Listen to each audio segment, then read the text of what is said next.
Vincent Racine Sy, Monsieur le Président du Sénat, Monsieur le Président de l'Assemblée nationale, Monsieur le Premier ministre, Monsieur le Président du Conseil économique et social, honorables représentants du peuple, lorsque le 19 mars 2000, vous avez accédé démocratiquement au pouvoir au terme d'élections transparentes, justes, incontestées et reconnues au plan aussi bien national qu'international, à l'issue de 26 années ininterrompues de lutte, vous êtes entrés dans l'histoire par la grande porte en donnant à tous les hommes politiques d'Afrique et de la planète une leçon d'humanisme que le monde entier a saluée. Quand, vous refusant à exiger des comptes, vous avez assuré la sécurité physique et la protection des biens de votre prédécesseur, vous avez étonné vos contemporains. Lorsque vous lui avez confié l'avion présidentiel pour qu'il aille vous représenter au sommet de la francophonie au Caire, vous avez forcé l'admiration de tous les démocrates. Quand enfin, dans un effort de dépassement hors du commun, vous avez proposé au nom du Sénégal la candidature de votre prédécesseur au poste de secrétaire général de l'Agence internationale de la francophonie et œuvré avec sincérité pour son élection triomphale, vous avez prouvé que le Sénégal inaugurait l'ère d'un chef d'État atypique qui allait désormais bousculer l'ordonnancement traditionnel du monde et poser les jalons d'un renouveau démocratique et humaniste qui n'avait rien de commun avec ce que notre monde avait jusque-là connu. Dès ce moment-là, vous avez commencé d'inquiéter tous ceux qui ne pouvaient concevoir un leadership africain nouveau, fondé sur la rupture d'avec un passé de soumission, de mimétisme et de servilité, un leadership africain fondé sur une indépendance d'initiative, une autonomie de pensée et d'action, sur l'affirmation de la dignité et de la grandeur de l'homme noir et sur celle de sa volonté de s'imposer dans le concert des nations, non plus comme un banal acteur sans relief ni éclat, mais comme un leader fort, déterminé, éclairé, prêt à faire entendre sa voix sur toutes les questions qui agitent la planète.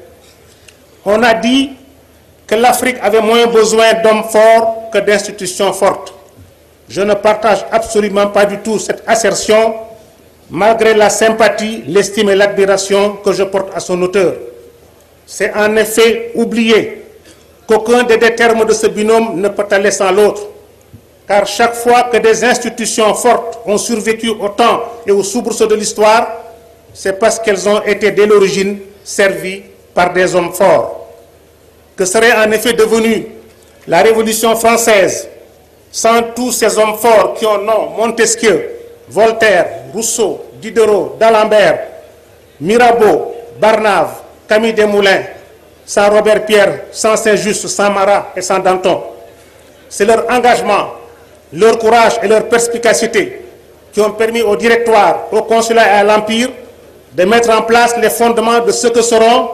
le Conseil d'État, le tribunal, le corps législatif et le Sénat,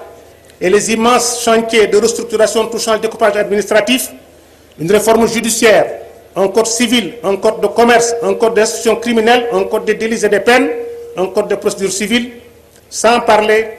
de la police, de la réorganisation de la police et de la sûreté, des modifications financières touchant le trésor, l'enregistrement et les domaines, les douanes et les postes, la Banque de France, la monnaie et la création du franc. Que seraient devenues les institutions américaines sans le rôle joué par Thomas Paine, Richard Henry de Virginie, Thomas Jefferson, Alexander Hamilton, Benjamin Franklin, George Marshall, George Washington, Abraham Lincoln? Ils étaient tous, comme vous, des hommes forts. De 2000 à nos jours,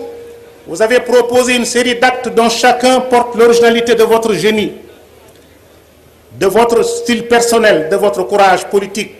de votre vision d'une Afrique unie, clairvoyante, éclairée, soucieuse de ses intérêts, capable de prendre en main son destin et désireuse de se libérer de toute forme de servitude dans les domaines de la pensée et de l'action, une Afrique debout, qui pense pour elle-même, juge par elle-même, choisit elle-même et s'exprime pour ses seuls intérêts.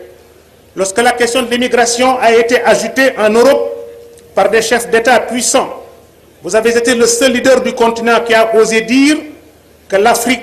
s'opposait à l'immigration clandestine et préférait une immigration concertée parce que notre continent ne saurait accepter l'écrémage de ces élites qui alimenterait un processus perpétuel d'appauvrissement. Cela, évidemment, n'a pas plu. Lorsque devant la hausse inconsidérée du baril du pétrole, dont les prix avaient atteint des sommets jamais connus et menacé de nous ruiner, vous avez osé convoquer une conférence des pays non exportateurs de pétrole pour créer une association de défense de leurs intérêts face aux puissants lobbies qui régnaient en maître absolu sur ce secteur stratégique auquel personne n'osait jusque-là s'attaquer. Vous avez osé vous dresser, vous avez innové avec audace en bousculant moult interdits. Allant plus loin, vous avez imaginé et conçu la VAD formula pour démontrer aux économistes du monde entier que la rente pétrolière pouvait servir les intérêts des pays riches et des pays pauvres, des producteurs et des non-producteurs, dans une vision économique que personne avant vous n'avait entrevue. Cela aussi n'avait pas plu dans les milieux de la pensée dominante. Quand les pays de l'Union européenne ont proposé à ceux des ACP les accords de partenariat économique qui ne privilégiaient que le seul commerce, ce qui aurait fait de nos pays des souks des industries des nations développées, vous avez alerté tous les pays partis à la vieille convention de Yaoundé en leur expliquant que s'ils tombaient dans le piège qui leur était tendu, leur avenir serait irrémédiablement compromis. Vous avez en plus encouragé une manifestation à Bruxelles des pays africains pour alerter l'opinion internationale et vous avez proposé des accords de partenariat pour le développement fondés sur le principe gagnant-gagnant. Cette position, elle aussi, n'avait pas plu à certains milieux, d'autant que les pays ACP vous ont entendu et ont exigé avec vous de nouveaux accords prenant en compte la dimension du développement. Lorsque l'Union pour la Méditerranée a été lancée, vous n'avez pas eu peur de dire qu'elle conférait aux pays du Nord l'appropriation d'un espace de 262 millions d'habitants qui, en amputant l'Afrique d'une des parties les plus vives de son économie, hypothéquerait son avenir, compromettrait l'alliance entre l'Afrique blanche et l'Afrique noire, ainsi que la perspective des États-Unis d'Afrique. Cela non plus n'avait pas plu, mais le peuple africain vous avait admiré et vous avait porté au nu. En faisant de la Renaissance africaine et des États-Unis d'Afrique les axes fondamentaux autour desquels allait être organisé le 3e Festival mondial des arts nègres, vous avez offert au continent et à la diaspora africaine une mission historique au sens où Frantz Fanon entendait ce terme. Vous avez renforcé l'alliance avec l'Afrique du Sud, de Nelson Mandela et de Thabo Mbeki, mais aussi avec le Nigeria et aussi avec l'Afrique du Nord. Vous avez conçu le NEPAD et démontré la pertinence de la création de l'Union africaine. Il est clair que les champions du diviser pour régner, les théoriciens des Afriques, alors qu'on ne parle jamais des Europes par exemple, voyaient ainsi leur projet contredit. Là aussi, vous avez dérangé beaucoup de cercles puissants. En convoquant le Festival mondial des arts nègres et en lui assignant dans un forum spécial la mission de rompre la servitude intellectuelle dans laquelle les élites du monde noir ont été tenues depuis au moins le 8e siècle, en mettant notre histoire qui était à l'envers à l'endroit et en articulant le continent à sa diaspora, dont vous avez proposé qu'elle fût la 6e région, vous avez proposé au XXIe siècle un viatique puissant et inédit. Et vous avez ouvert les portes d'un futur riche de promesses, un futur de libération, de dignité retrouvée, dont les tenants de la France-Afrique et les héritiers d'Hegel et de Gobineau ont du mal à s'accommoder. Là aussi, vous avez osé secouer le cocotier devant l'admiration du monde entier et du peuple africain. Lorsque Dubaï Port World a gagné le marché du port du futur à Dakar et que vous avez accepté la main tendue de la Chine, de l'Inde, du Brésil, des pays arabes, ainsi que celle des États-Unis qui se sont dotés de 2 outils remarquables de coopération solidaire que sont l'AGOA et le MCA, vous avez modifié les liens économiques préexistants au nom de l'intérêt national tout en continuant d'être ouvert à vos anciens partenaires. Cela non plus n'a pas fait plaisir aux turiféraires de la notion de précaré et aux chantres de l'Afrique, chasse gardée d'une seule partie du monde. En vous attaquant à la gouvernance mondiale actuelle, dont vous avez dénoncé l'anachronisme et le caractère injuste d'une part, en demandant d'autre part la réforme du Conseil de sécurité de l'ONU et l'attribution à l'Afrique d'un siège permanent avec droit de veto, en proposant la réforme du Fonds monétaire international, celle de la Banque mondiale et celle de l'Organisation mondiale du commerce, en proposant que le siège de la FAO soit transféré en Afrique, en organisant plusieurs sessions du Dakar agricole et en proposant des idées originales sur la gouvernance agricole mondiale, les champions du diviser pour régner n'y ont vu que des attaques contre votre neveu Jacques Diouf, alors que votre projet consolidait son organisation en élargissant ses vocations et en améliorant son efficacité. En revendiquant la présence de l'Afrique dans les instances où l'on fixe le prix des matières premières